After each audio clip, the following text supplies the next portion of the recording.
il fait beau, il fait chaud, c'est le temps de votre météo.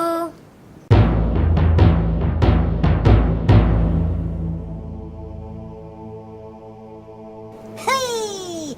On profite du printemps, on profite du beau temps, surtout avec les températures qu'on a eues récemment, aux alentours de 20 degrés. Ouais, c'est très confortable et on en profite bien sûr pour se prendre une excellente bière de balcon.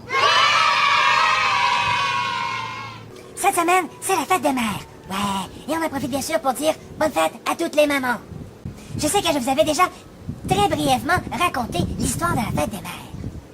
Une Américaine qui avait perdu sa maman a demandé aux autorités d'émettre une journée dédiée aux mamans. Eh bien, veut exaucer. Et dès lors, le deuxième dimanche de mai, eh bien, elle est réservée aux mamans qu'on adore et qu'on remercie pour leur bien-être, leur amour et leur attention particulière aux enfants.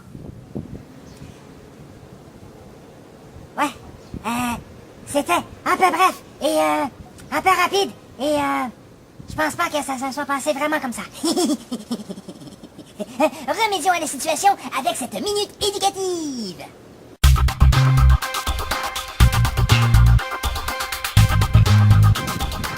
Lorsque la mère d'Anna... Non, pas celle-là. C'est pas celle-là, j'ai dit, bon. Lorsque la mère d'Anna Jarvis est décédée le 9 mai 1905, elle en a été dévastée. Elle lisait les cartes de sympathie et les lettres encore et encore, prenant le temps de souligner tous les mots qui ont loué et félicité sa mère. En mai 1907, un service privé a lieu en l'honneur d'Anne Reeves Jarvis, la mère d'Anna Jarvis. L'année suivante, en 1908, Anna Jarvis a organisé la première célébration officielle de la fête des mères à l'occasion de l'anniversaire de la mort de sa mère. Le 10 mai 1908, les événements de la fête des mères ont lieu à l'église Andrew Methodist Church à Grafton, en Virginie de l'Ouest, où sa mère a enseigné l'école du dimanche pendant plus de 25 ans. Anna Jarvis n'a pas assisté à l'événement de Grafton, mais elle a envoyé 500 œillets blancs, la fleur préférée de sa mère. Les œillets devaient être portés par des fils et des filles en l'honneur de leur propre mère et pour représenter la pureté de l'amour d'une mère. Dans les années suivant les cérémonies initiales, la nouvelle fête d'Anna Jarvis a été reconnue dans de nombreux États et s'est répandue dans plusieurs pays étrangers. Anna Jarvis a entrepris la mission de faire de la fête des mères une fête officiellement reconnue aux États-Unis.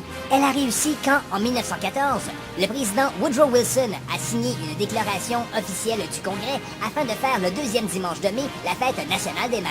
L'industrie florale a judicieusement soutenu le mouvement de la fête des mères. À chaque fête des mères, le port d'œillets est devenu un élément incontournable. Les fleuristes à travers le pays ont rapidement vendu des œillets blancs pour la fête des mères.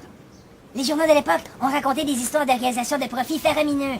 L'industrie florale a ensuite eu l'idée de diversifier les ventes en favorisant la pratique du port de fleurs rouges ou de couleurs vives en l'honneur des mères vivantes et de fleurs blanches pour les mamans décédées.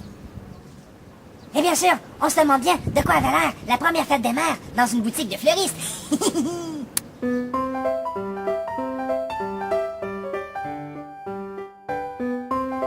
Voilà, gentilhomme. Vous devriez vous procurer des fleurs pour votre mère. Des fleurs pour ma mère, dites-vous? Oui, c'est nouveau. C'est pour la fête des mères. La fête des mères? Jamais entendu parler. Que diriez-vous d'un bouquet d'œillets? Je devrais donc me procurer des fleurs pour ma mère.